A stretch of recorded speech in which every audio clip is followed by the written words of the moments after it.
नमस्कार दोस्तों, स्वागत है आप सभी का सागर ऑल इन वन एस88 पर।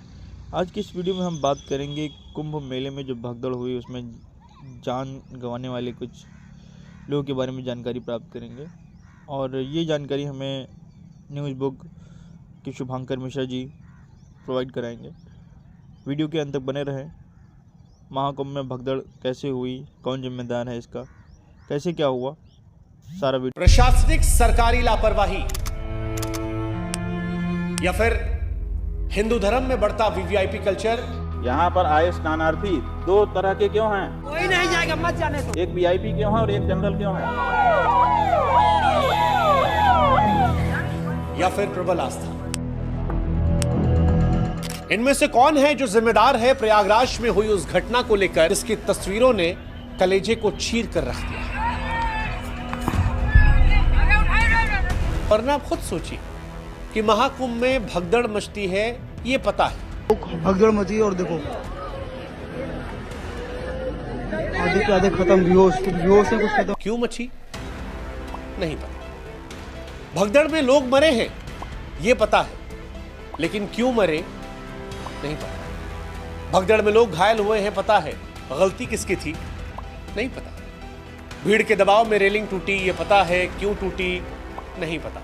घाट खाली करने की अपील हुई ये पता है, घाट खाली क्यों नहीं हुए नहीं पता। भगदड़ को रोकने की जिम्मेदारी पुलिस की थी, भगदड़ के दौरान पुलिस कहां थी नहीं पता। इन मौतों का जिम्मेदार कौन है नहीं पता। इन मौतों का कसूरवार कौन है नहीं पता। इन मौतों का गुनहगार कौन है नहीं पता।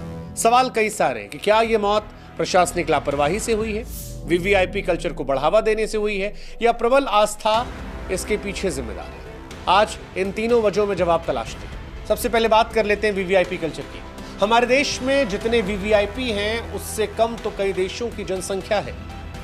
यूं समझ लीजिए कि हमारे देश में वीआईपी होना एक ऐसा रोग है जिसका कोई टीका नहीं, कोई इलाज नहीं, कोई दवाई नहीं। आप खुद सोचिए, आम लोग भीड़ में 4-4 घंटे एक जगह से खिसक नहीं पाते, घाटों तक पहुंच नहीं पा रहे, आसमान कोड़कर धरती को बिछौना बनाकर किसी तरह से पवित्र डुबकी लगा लेना चाहते हैं। लेकिन वीवीआईपीज के लिए आलीशान टेंट है, अलग रास्ते हैं, अलग से घाट है, अलग व्यवस्थाएं हैं। जहां रहते हैं वहां पर ऐसी भव्य दिव्य जीवन को आनंदित कर देने वाली तस्वीरें हैं कि लगता है मालदीव छोड़कर बस अब संगम पर ही लग्जरी मोक्ष मिल जाएगा। वीआईपी कल्चर आज का नहीं है। 1986 में भी कुंभ मेले में भगदड़ मची थी, 200 लोगों की जाने गई थी।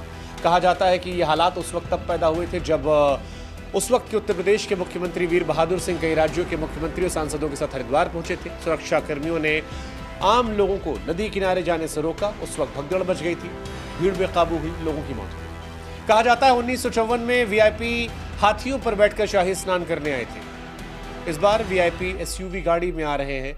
क्या कुछ हो रहा है वो हम सब देख रहे हैं। इस भगदड़ में जो मौत हुई है वो लोगों के परिजनों की सिर्फ मौत नहीं है, बल्कि एक मुल्क के तौर पर वीआईपी कल्चर को बढ़ाने वाली चेतना की भी मौत है। सवाल है, वीआईपी कल्चर कब तक धर्म में रहेगा? भगवान की नजर में दो तरह के बच्चे क्यों रहेंगे? एक जो अमीर हो गया उसके लिए अलग व्यवस्था, जो गरीब हो गया उसके लिए अलग व्यवस्था। हम बैठे के देखें, वो वीआईपी है, मैं तो जनरल हूँ। हाँ, वीआईपी तो कुछ लोग हो पाएंगे, 40 करोड़ आ रहे हैं, 39 करोड़ तो वीआईपी नहीं होंगे ना। लेकिन वीआईपी कल्चर से आगे बढ़कर सवाल सरकार पर भी उठेगा। ये अलग बात है कि महाकुंभ भगदड़ पर बोलते हुए उत्तर प्रदेश के मुख्यमंत्री योगी आदित्यनाथ की भावुक करने वाली तस्वीर देखना दुखद है। उन सभी परिजनों के प्रति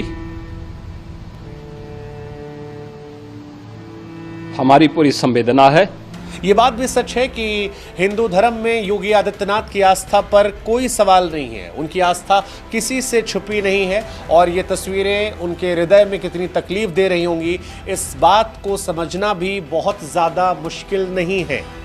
लेकिन सिक्के का दूसरा पहलू ये भी है कि 30 से 35 जिंदगियां गई हैं। सवाल सरकार पर भी उठेंगे।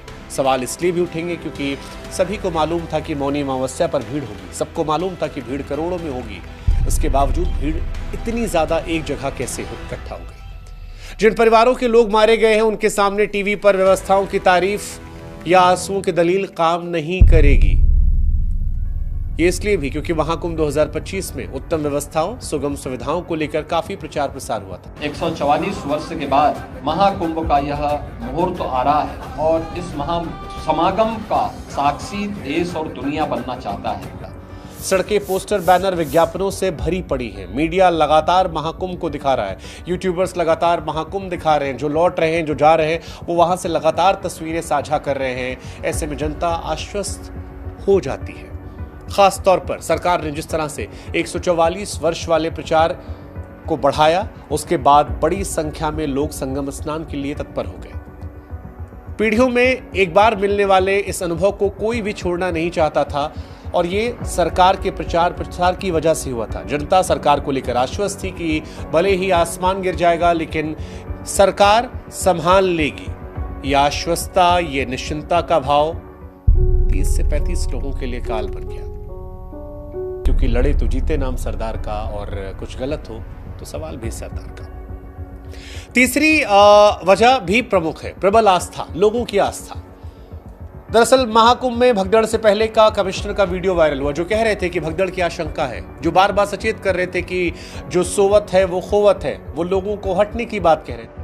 सभी श्रद्धालु सुन लें, यहाँ लेटे रहने से कोई फायदा नहीं है, जो सोवत ही होती है और ये कोई नई बात नहीं है। इतिहास कहता है कि 1820 में हरिद्वार में 485 श्रद्धालु मारे गए थे।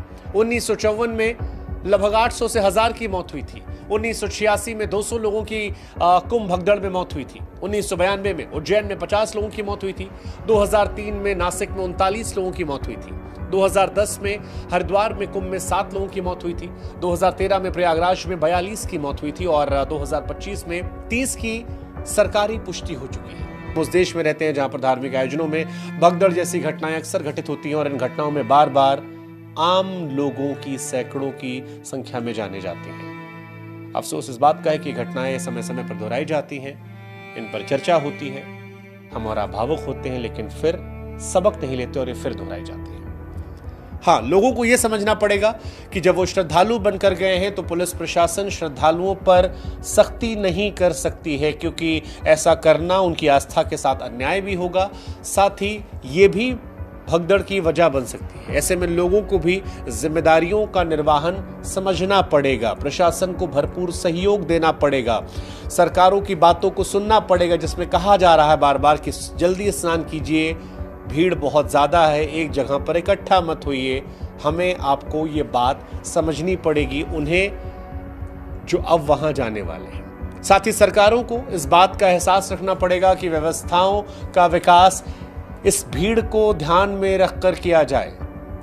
धार्मिक उत्सवों या धर्मस्थलों का प्रचार प्रसार ध्यान में रखकर किया जाए, क्योंकि भारत आस्था और अध्यात्म का देश है जिसकी आबादी 150 करोड़ है। सरकारें व्यवस्थाएं उसी अनुरूप करें और तब उसका प्रचार प्रसार करें। जितनी बड़ी संख्या में लोगों को आमंत्रित करें, उससे पहले यह सुनिश्चित करें कि उतनी व्यवस्थाएं उनके पास हैं, उस स्तर पे जागरूकता वो कर रहे हैं। उम्मीद करते हैं कि सरकार और लोग इन बातों का ध्यान रखेंगे और जब भविष्य में और लोग महाकुंभ में स्नान करने जाएंगे, क्योंकि कई महत्वपूर्ण स्नान बाकी हैं, तो इन बातों का ध्यान रखा जाएगा। जो इस दुनिया में नहीं रहे, उन्हें हमारी तरफ से भावभीनी श्रद्धांजलि। ईश्वर उनकी आत्मा को शांति